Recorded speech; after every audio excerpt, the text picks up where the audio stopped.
Consumer price index அரசு ஊழியர்களின் DA உயர்வில் முக்கிய பங்கு வகிக்கிறது. இதன் அடிப்படையில் டிஏ சதவீதம் ஒவ்வொரு 6 மாதமும் அரசு ஊழியர்களுக்கு வழங்கப்படுகிறது. ஒவ்வொரு மாதமும் லேபர் பியூரோ இதனை வெளியிடுகிறது. காஸ்ட் ஆஃப் லிவிங் எந்த அளவுக்கு இன்க்ரீஸ் ஆகியுள்ளது அல்லது டிக்ரீஸ் ஆகியுள்ளது என இதன் மூலம் தெரிந்து கொள்ள முடியும். ஜூலை 2024 வரை சிபிஐ வெளியிடப்பட்டிருந்தது.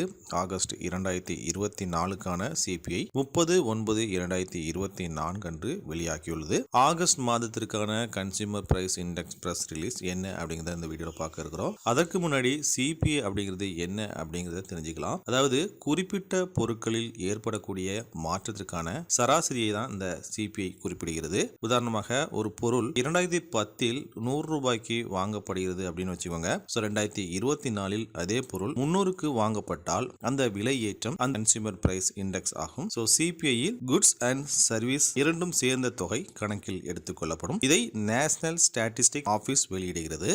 இந்தியாவில் பார்த்தீங்கன்னா சிபிஐ 4 வகைகளாக பிரிக்கப்பட்டுள்ளது. அதாவது சிபிஐ ஐடபிள்யூ அதாவது industrial worker, CPI AL agriculture labourer, CPI RL rural labourer, CPI rural urban combine என 4 வகைகளாக உள்ளது. இதில் நாம் பார்க்க இருப்பது சிபிஐ ஐடபிள்யூ அதாவது industrial worker consumer price index. August மாதத்திற்கான ஆல் இந்தியா சிபிஐ ஐடபிள்யூ 0.1% குறைந்து 142.6 உள்ளது.